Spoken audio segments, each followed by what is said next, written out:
You're listening to a DM podcast.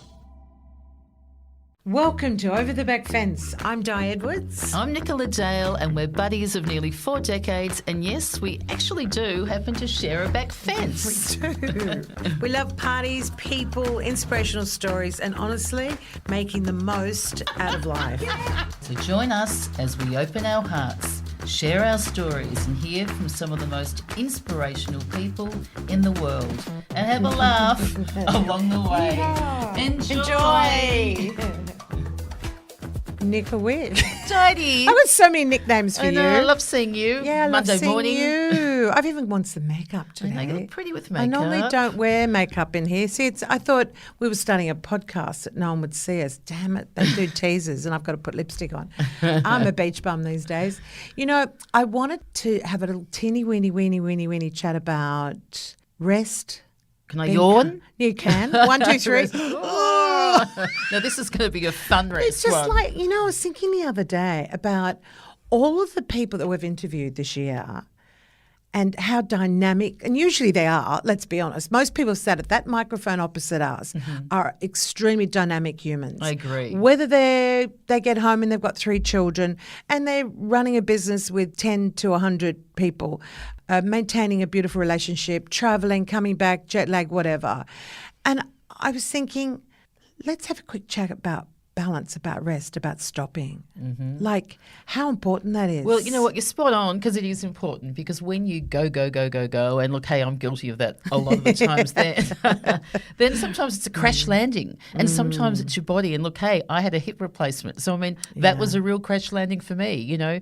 And That made you stop. It made me stop. Then you know, again, whether you were dancing on a ship in June didn't make me in stop big too much. in big swells. So I had my hiking poles and I still danced, whatever. Seriously. But sometimes isn't it interesting when they go, listen, the body talks, the body speaks. And, you know, so sometimes you think you can fool yourself by go, and all of a sudden, that's sometimes when an accident can happen, when all of a sudden then you're forced to rest. And we hate it that you have to get to that stage, so let's try and do it when you don't have to have that. It's true. But what about you? What about you, Di? Do you do for resting? I was thinking about it the other day. I was thinking, okay, Di, how do you balance yourself for your health? And it is ultimate. And what's health? The full circle, body, mind, spirit. Repeat, Totally. body, I want to keep fit for my organs. Spirit, be uplifted, reconnect back to the universe. Modi, what's the next one? Mind. Calm the mind. Yeah. And if you read all the stats about how many thoughts you have in a day, it's bloody terrifying. But with me, my thing's walking in nature. I try and meditate, but then I sort of get the mind enters and I get a bit, one eye's open. I'm like, I should be doing that. Oh, that needs a bit of painting over there. Yeah. But generally, and I think you've inspired me there too, is I now write every single day about what's going on. I put my head onto paper. I love yeah, that, and Di. it's calming. Yes. And I can look in reflection and go, wow, am I really thinking that? Or I look back at my notes and go, oh my God. Do you do it more a journal style? I know you do a I journal. I do a Mine's diary. just erratic. Like I just go, oh, that's really annoying me. Right, write it down, Di. Write it down. And that can take time, but I find it's healing. What about you when you're doing your journal? Yeah, well, I do more of a diary, which for me, it's just organising my life.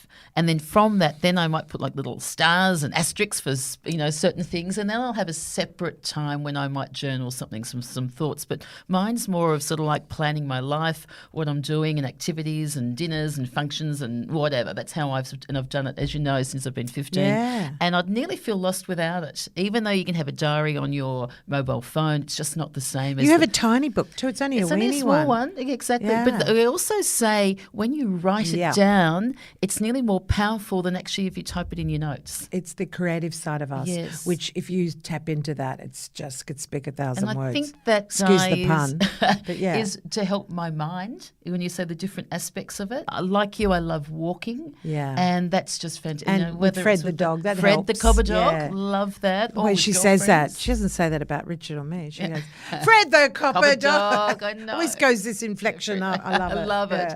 Yeah. Love that. I'm back doing yin yoga now. now, which is great. See, that's amazing. That really relaxes me too, puts me in a zen state.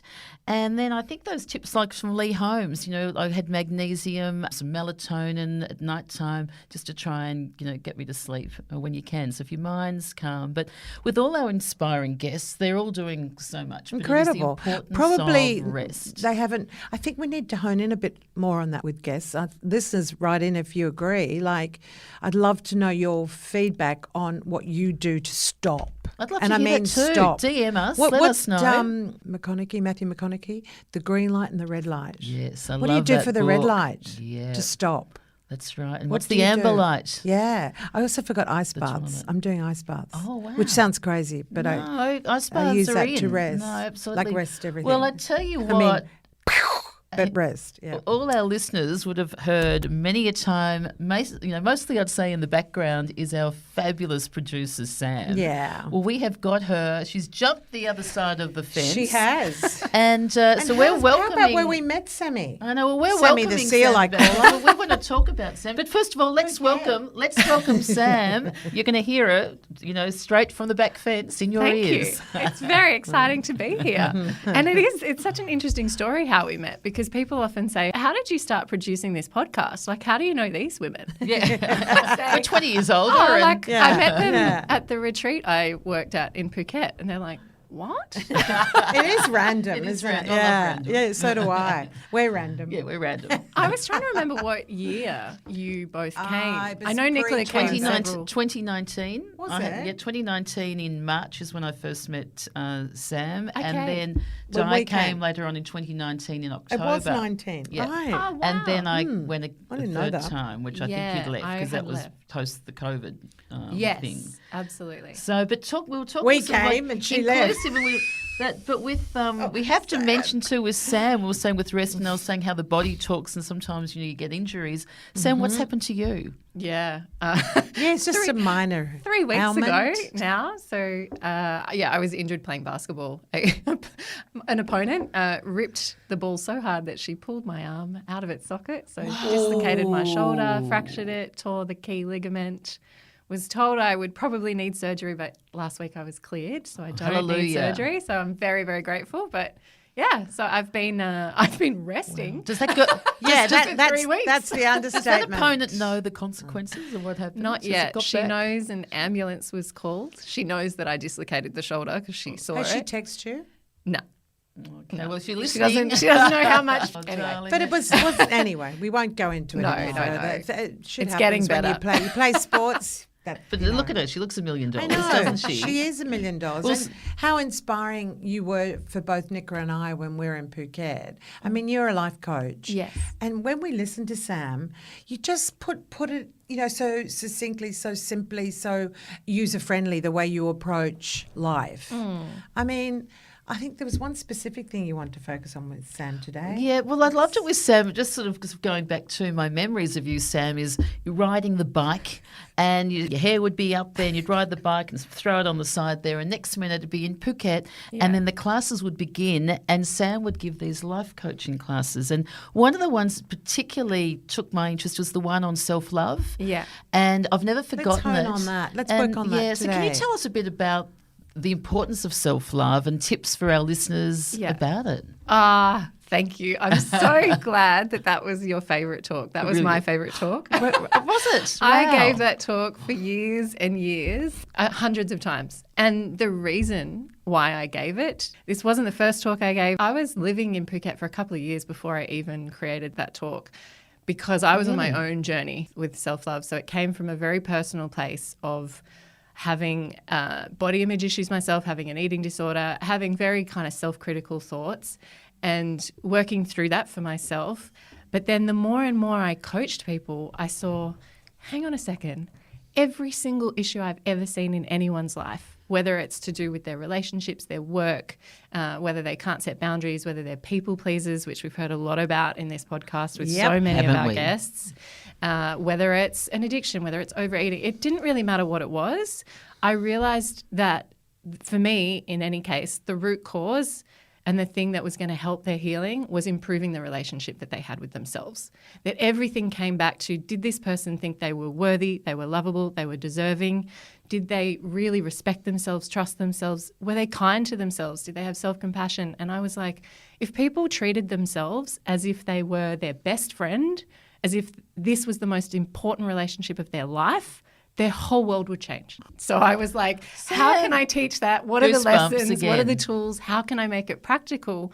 Because I also knew for people like me, or for a lot of people, the term self-love can be a bit like, oh, what does that even mean?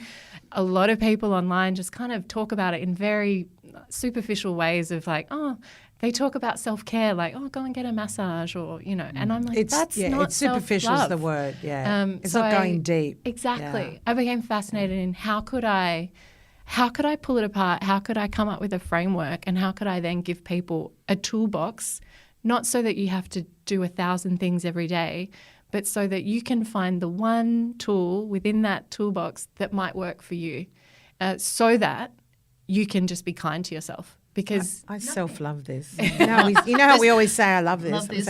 I self-love this. I self-love this too. I do self-love Truly. this. This is seriously music to our ears. It is. It's like our favourite subject, really. Yeah, and I know everyone listening right now, everyone, there wouldn't be one person that's listening right now that's not going, yeah, I've got to tune in more, I've got to tune in more. And it shows up like... It's very hard to do though, Sammy. I find it really difficult. So I'm tell being us. honest. Yes. I mean, I do love myself, but not enough. Yeah. I find it difficult. Yeah. And I think it is difficult, but it's both. It's difficult and it's simple. It's every single day do something to treat yourself kindly. It's not that you will never have critical thoughts. A packet of chocolate biscuits? Like, come on, what are we going to do? What are we going to do to have more self-love? Well, daily. Like, do you know give us what examples? What you talked about at the start of this episode is a perfect example. Rest.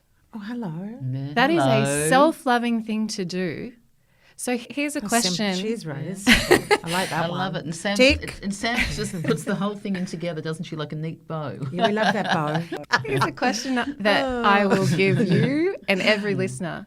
If you ask yourself this question every day, you can ask it once a day, you could ask it 10 times a day, it doesn't matter. What would I do if I loved myself? And then do that. Hold on. What would I do if I love myself? Yeah.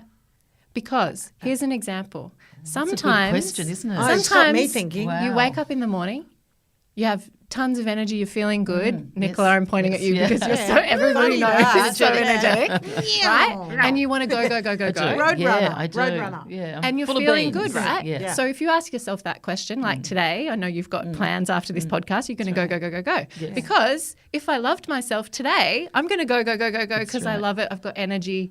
I'm feeling good. I want to do that. But you've got to have the energy in order to do that.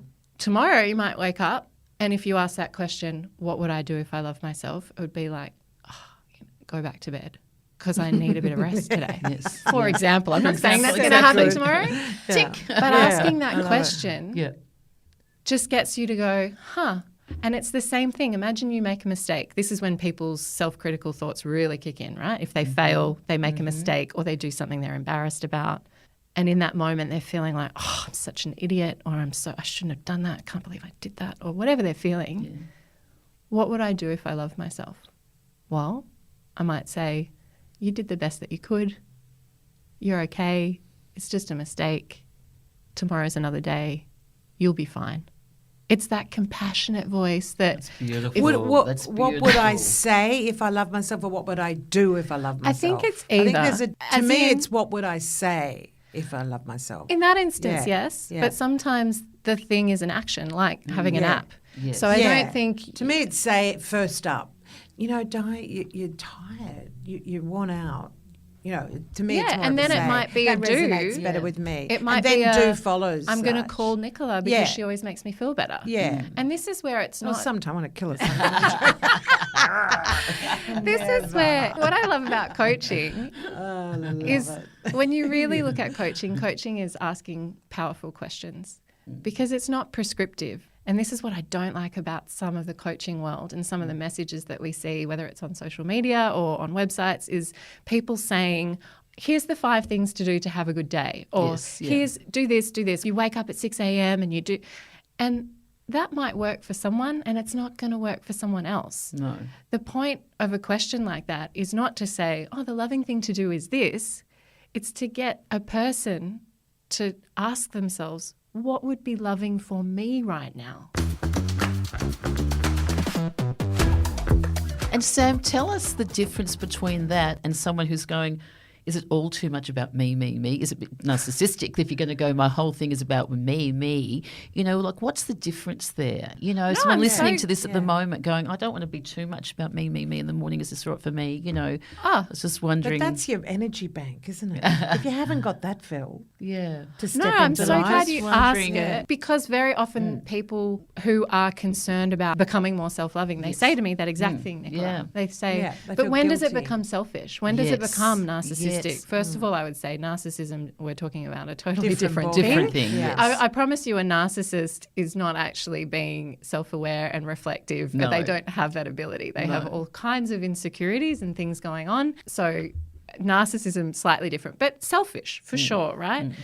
And all I can say to that is if you look at the most self-loving, self-compassionate people, they take care of themselves so well that it just means they have more energy to give others. They are kinder. They are more generous. And it's Love counterintuitive. People don't realize it. But if you are forgiving with yourself, gentle with yourself, kind with yourself, compassionate with yourself, you're able to extend that to other people. It's people that don't take the time to look after themselves or to treat themselves kindly.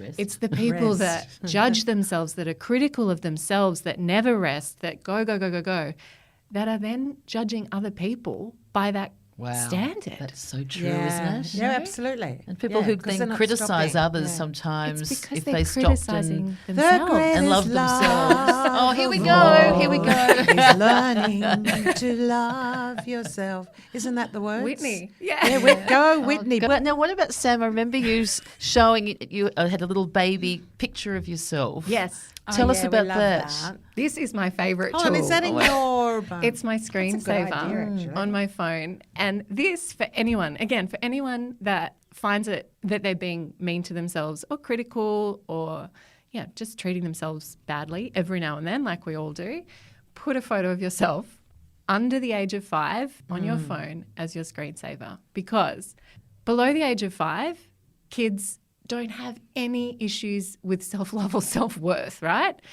All sorts of things are happening. Yes, they're being conditioned, they're little kids. But kids are just themselves. It doesn't occur to them to have a negative opinion about themselves. They're just absorbing. That So refreshing, starts isn't it? forming, unfortunately, between the ages of 5 and 7 is when our foundational kind of self-worth forms, and then all sorts of things happen throughout our life to change it in different ways. But below the age of 5, you're just who you are, innocent, beautiful, lovable, worthy, deserving, all the things. But that's who you still are. And so if you have that photo of yourself at that age and you can look into your own eyes as a little kid, every time I look at her, the 3-year-old version of me that stares back at me from that screensaver, I'm like, I can't say mean things to her because that's abusive. That's child abuse. Yeah. And if she is me, that is still abusive. It's self-abuse and it's not okay. So you then nurture her and So say, I "You're nurture her. beautiful." I look at her and I say, what would I say to her? I'd say, oh, Sam, It's you're beautiful, so cute. isn't You're it? doing the best Do you know you what? can." Driving here in the car, do you find this ironic? Remember I said, I think it was the Jesuits that showed me a boy of 5, I'll show you a man for life. But I now say, show me a girl of Yes, 5 and I'll yes, show you a yeah. woman of life. It Yeah. works both ways. Yeah. I mean, we were just saying that driving in. We were just talking Isn't about that that ironic? too. Yeah, it There's is. something Well, in that. when you think about it, would you ever say to a little kid under 5, oh, you're such an idiot if they made a mistake? Oh, you're so stupid. Well, Any people of the shadows do. things They say it to that kids. We You know say what to I mean? ourselves. We would Yeah. never say that. And it's so interesting, isn't it? Because even though we all evolve, we're different people from what we were at, say, 4 to what you are turning 40. Yeah. But the essence of who we are will always be that way forever. So it's just sort of the inner person, whether you're 4 or 40. It's how you makes no massage and difference. manage that too, isn't Well, it? exactly. Every single human being on the planet, no matter who they are, what they've done, whether it's been epically good or horrific, they were all born as innocent children who were equally worthy and lovable and deserving. Your worth is innate because you exist. It's It's not so up beautiful. for debate. It's not questionable. And if you can remember that and remember, I am so worthy and lovable simply because I exist, then you can treat yourself better. And that photo reminds me of that. It's beautiful, Oh, wow. Sam. So our listeners can We go love out tuning and in find with those. you. I know. How Find those lucky are little we baby- having a life coach as a producer? I know, unbelievable. We are Like, so talk lucky. about dual opportunities. And it's I also, love it. and Sam does a lot of our audio, all of Yeah. our audio editing, Yeah. and does it God so, help so her. I know, but just does it so brilliantly. But I think you sort of like, we sometimes like intuitively know exactly the same sort of things. And I think sometimes when you're aligned that way, Yeah, but it's you know, true. you're just sort of so tuned in, Sam. Yeah.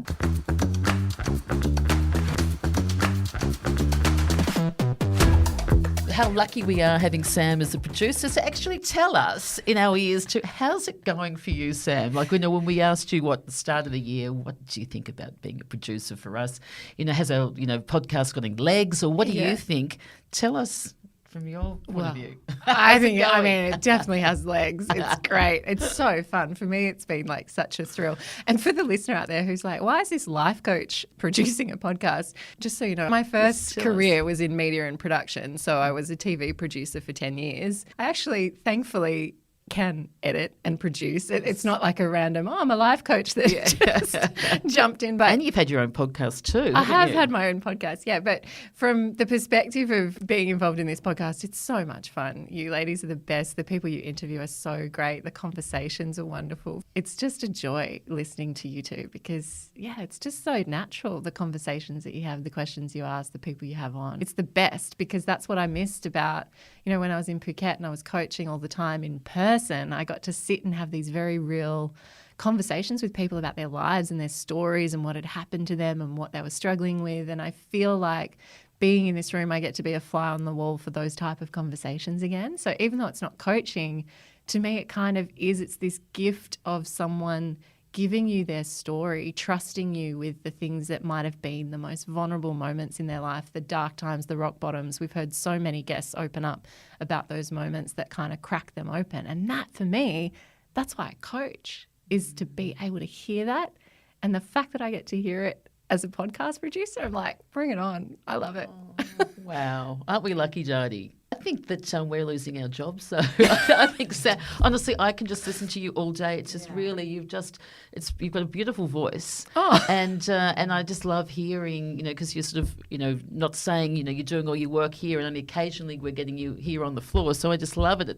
You on the back fence here, hanging over. It's the best. Chewing the fat. And how's life for you post Phuket cleanse? Because it was a big. How long were you in Phuket, Sam? 4 years, yeah. It's a long time 4 to live in years. an island and be a coach. Yeah. I mean, I was going to say that was the most joyful time in my life. And it was, but I don't want to say it as if there's not more kind of even brighter, better days to come. But it was such a beautiful life. I loved it. You ladies saw where I lived, like living on an island, being able to coach, give these types of workshops. I was speaking on things that I really cared about, like how to live a more purposeful life, values-driven life, all these topics. And I would do that 5 or 6 times a week and ride around on my bike and do all the things. And then COVID brought me home in a pretty traumatic way. Yeah. I was one of those people. Everyone's got their own things of like slam dunk, but in your world there, Sam, it's huge. But it's amazing what the human body and the human spirit can do and how we can sort of like then keep on going, overcome things here. And now, you know, a few years have gone on and I mean, apart from you had your injury here, it's like you're thriving now. Yeah, I'm getting back there. Yes. I'm really Do you, back have you set there. new goals Yeah. for yourself, or tell us a bit more about, you know, yourself? Do you know what? I am so huge on, and I spoke about it a little bit in for anyone that listened to the Gus Worland episode on how obsessed I am with mental and emotional fitness. And I really want to start calling it fitness because I want people to be doing things for their mind and their emotions every day. And so there's certain things that I do every day that I know are going to make me feel better. Which is, you know, going for a walk, getting in the ocean, but then doing my gratitude practice. There's all kinds of little tools, even that photo on my phone that I have every day that I'm like, okay, and I journal, I do everything that we've spoken about. But what I realized, my biggest kind of realization over the last few years in terms of my mental health and what has helped it come from, I was really struggling with depression. And what has kind of brought me back to life is connection more than any Community. other thing. Wow. Connection. Because I realized it didn't matter that I was doing every single thing that brought me joy, walking, going in the ocean every day, but getting in the sunshine, writing my gratitudes. None of it mattered if there weren't people. We're human. Yeah. We're sociable animals, literally. Yeah. And I mean, when I say animals, it's the instinct of whether it's smell, see, taste, feel. 100%. Feel. Touch. And people sometimes when I touch them, because I just do that as I'm chatting, go, and I'm thinking, my God, when were you last touched? Connection too, Dr. Happy, who was saying, he said, all it takes is one person to have a connection. And It could be do the you barista. do you, Yeah. but do in you the feel that morning. way with connection? Does it have to be like a connection at a party, or can it be a connection with one-on-one? Yeah. Or your what's it for sister, you? for example. Yeah. I mean, I'm lucky now. I have a lot of connection, but I think it can just be one person. I think for me, a lot of my grief came from the fact that I had such deep connections with all of these people, but none of them were in my country. None of them were in Sydney. And so for so long, I was like, That's interesting. Yeah. how come I feel connected, but because these people, I can only connect with them now over Zoom or FaceTime or the not the phone. same. It's not the same. What you're saying about Yeah. physical touch, Absolutely. about community. Essential. So you're right. It could be the barista. It could be coming Lean on into that back this fence, studio. Dodie. Yeah. But there needs to be this in-person connection. I do not believe that we can. So to your question, Nicola, can you have one person? Yes. But I think you need to have one person physically who you connect with. I don't think you can have one When person you say online. physically, you mean in what sense? I just mean that you can Face-to-face, touch I face to so, face. So walk into a coffee shop. Yeah. And talk. Meet a friend you for a call that walk. physical. If your one connection is with your friend, like my bestie in India or the States, yeah, it's a connection, but it's not the same as seeing someone texting, being in a hi, room. how are you? That's important, as Gus Wallen says. Stay in Yeah. contact. I love you. Stay in contact. And or go for a coffee and see someone. I mean, hands down. Easily. Meet It's someone. like present, the energy, everything washing over you. I mean, make an effort. Yeah. Like, Yeah, go and for a it's just walk. that looking each other in the eye. Totally. It's that real Yes. connection which you just Sit don't down, get. have And a even with a meal screen, with you're just someone. not going to get that. Yeah, And you can it's also true. A glass of get wine the thing helps of, too. it does. 2 glasses of wine sometimes Three. helps. Depending on the moment. Yeah. But it's Just true what you're saying. But that's is that beautiful we're recognition and- detaching. Yeah, and I think, I don't know if you tips or something you could sort of share with our listeners with that, with connection. If people still feel disconnected, what's something that they could do? I think people really, from my own experience of feeling really disconnected and isolated, is we just need to make more of an effort to try and meet up with people. I know a lot of people that are struggling, or whether they're feeling down or tired Or alone. Sometimes we resist kind of reaching out to someone and trying to arrange a coffee because we think, what if in a week when I get to that day that I've said I'm going to meet for coffee, I don't feel like it because my energy's bad or I'm not in the mood. And so they're almost worried that they're going to have to cancel, so they don't bother making the plan at all. So I know a Right. lot of people that just aren't really reaching out to make these in-person The connections. old what ifs. Yeah, and I just think Shoulds, we oughts. absolutely do whatever you can to Reach out. Reach I think there's a out. song in Reach Out, isn't there? Do you know? reach out and touch somebody. It's also a Motown one, isn't I it? thought I was going to sing into know another all the song. But reach out. Well, words, but yeah. that But is a it's great. true, That's reach a out. great tip. And I tell you what, Yeah, that's sort of yeah, been part reach of our out. thing with our podcast, really, isn't it, Joe? From when we first started and bringing Sam on board, is our genuine thing of reaching out to our listeners. Absolutely, And we've always yeah. said if it was just that one person You that's always going to said it. like us, but Yeah. it's just and some of the is. feedback just warms our hearts. Yeah. You know? And the other thing I would say is don't be scared that too much time has passed for you to reconnect. Oh, I like so that. many people I are like agree. are probably thinking, oh, you know what? I'd really love to go for coffee with that person I met Then do 18 it. months ago. But that's Do a it. bit embarrassing. I haven't spoken to them in however long. I don't know what's going on. What if? Just What if? message them because most people are not going to be offended by that. They're going to be excited that you've reconnected. And, I love one of the books that I love is Bronnie Ware, She was a hospice nurse and she wrote the top 5 regrets of the dying. A lot of people know this book. I actually contacted her to get her on the body. Get her on! Yeah, I actually did. And one of the regrets is I wish I'd stayed in touch with my friends. Okay. And, and I just think, so many of us connect with people in these moments and then we just kind of let it go and don't reconnect with that person because I don't know what it is, whether we think like, It's so beautiful to hear. Being alone is one of the major issues in America at the moment, major health issues. Yeah. Doctors are now recognising Loneliness. Loneliness is a major, major health issue. Absolutely. Being lonely can make you sick. So, okay, that's well and good at stock statement, being lonely can make you sick.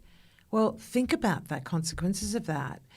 Make an effort, get out, even if you're tired, go for a walk, as you said, and or if you're taking a dog, chat to someone, go to the barista and say, hi, how's your day going? Whatever, step out of that, make an effort. Some days I get it, you feel like concrete legs, you can't move. But on the days you feel lighter, step out, walk out, feel the warmth of the sun, as you said, call a friend you haven't called in 40 years, 4 years, 4 it's minutes. the best. Yeah. And you know what? They'll respond. They're You human. make their day, Yes. because it's the most Absolutely. times So too when you might be a true. bit embarrassed about, Yeah. has it been too long? You'll find that the response most time is like going, wow. It's like, Nearly every I'm thrilled time. that they if it contacted can, me. If it can make you sick, what is washing over your body? Yeah. Like, people discard that. I had this recently with a friend who I hadn't Such a good spoken to in reminder. a year. And I felt so kind of embarrassed and ashamed that I hadn't reached out to him. He lives in London. Yes, yeah. And then I suddenly went, hang on, it's two-way. He hasn't either. So Yeah. it's Sam. fine. Yeah. And I just said, hey, it's been so long and I almost feel embarrassed So to get in touch with you. Yeah. But I just, Well, here we go, I song. just miss you and I want to know how you are. And he responded straight away and we got on a call the next day. Excellent. And now we're back in touch. Now they're married and got Is he 4 good- I was kids. gonna say, I said, is he good looking? Is he a Sam? spunk and single? Oh, look, he's a spunk. The poor guy. To add to the reason I felt so bad is this guy's actually really sick at the moment. He's got cancer. Did you not know that? Or you, No, I knew that. Okay. And that's why I was like, how girl can I for reaching possibly out. have Yeah. fallen out of touch with this person? Great. And I thought, get over yourself, Sam. This Yeah. isn't As we about say, you. own it, isn't it? See, don't you love that? Yeah. Sam just said, get over yourself, Sam. What does my brother say? Go with it. Go with it. And I say often to you, don't I say, do, what does go. my brother say? Go with it. Yeah. Just go with it. Yeah. We put all these bloody handbrakes everywhere. Just get rid of them. Yeah. Blow What's the them worst away. thing can happen? He doesn't want to Really? see you then. So you know? what? Ring the Who next cares? person. Exactly. Are there any other tips that you'd want to say, leave the listeners with now? Can I bring it back to self-love again? course. I want to Just bring it Hit back. me with it. Okay. Please. So what I used to always say to people was so much kind of stress, anguish, all the kind of negative emotions in our life are caused by things that are outside of our control, right? Very often, whether it's illness, injury, the pandemic, whatever, shit happens, right? True. All this stuff goes wrong, causes us distress. You have complete 100% control over the way that you treat yourself, how you speak to yourself, what you do for yourself, how kind you are to yourself, how gentle you are, how compassionate you are, how loving you are, how friendly you are. You get to wake up every day and choose how you treat yourself. And if you decided today to choose to treat yourself in the best way possible, your entire life would change and it's 100% in your control. It's the most empowering thing of all. You can walk out of the room and decide to be mean to yourself, critical, judgmental, all the things, or you can walk out and say, you know what? I am going to love myself so much. I'm going to just be fun, joyful, loving, kind, caring, all the things. And I get to decide. No one has any say over how I treat myself. I just think, what a gift that you can treat yourself brilliantly. Like, What you believe you become. Yes. I Yeah. love that one too. That's 'cause true. it- Sam, it's that is spot on. such Yeah. beautiful words. Thank and, you, Sammy. And before you go, we Sammy have the to ask seal. you the signature questions. yes. So we're saying that, what advice would you give to your 20-year-old self? I mean, I'm going to sound like a broken record, but because at 20 I was pretty mean. I was a super high achiever and I mean, it was just before I moved to Paris. I was doing great things, but I think the only thing that I would say to her would be, you're brilliant. You're doing the best that you can. Be kind to yourself, always. Beautiful, yourself. beautiful. Love that Well, one. Tiny, Yeah. well, I think you last... If you had an opportunity to meet anyone in the whole world down the back fence, who would that be and why? It would actually be my grandma. Oh, Often grandmamas come up. Yes. Interesting. But it's a grandma that I never met. what's her name? Her name's Etta. Etta. What a Etta. beautiful name. So Etta was my mum's mum, and she died in her 50s, like quite young, of a heart attack. She died before any of us. I'm one of 4, but before all my mum's kids were born. So none of us met her. Wow. And my mum has had like such a significant impact on my life in the most beautiful way. She's the best. I love my mum. And I just wish I knew her mum and where she came from. And she used to say to me, so much of you reminds me of my mum. Oh, Beautiful. Mum would say that to you. Yeah. Oh, In some wow. of the ways I can get very passionate about things. I can be a bit outspoken. I can rock the boat a little bit if I care about something. Love that. And Can I ask the question you'd put to her if you met her down the back fence, Etta? Ooh, good question, that's Didie. such a good question. I think I would just want to know like what her favourite memories were of my mum. What was it like mothering my mum? Like I just want to know what that's my mum was. That's a beautiful like. one. That's very Oh, beautiful. wow. Yeah. Well, Sam, you have just been such Yeah, a... I could listen to Sam all day. Absolutely, just such Yeah. a joy to have, and we love having you this time behind the mic, which is just She great. didn't have to come too far. She went from the seat over there to here. That's true. too. Switch seats. Well, thank you you. everyone for listening. Yeah, We'll be fantastic. in your ears next Monday, and we want to rate and review. And Didie, how many stars do we want them? 4,225. Is that all? I Yep. think so. Reach for the stars. It's the most I've ever asked for. Very positive today because I've been listening to Sam. There you People go. follow. We want people See to what follow. you believe you become. That's exactly right. And the same with the ratings. Look forward to seeing you on Monday. Ciao, ciao. Bye. Bye.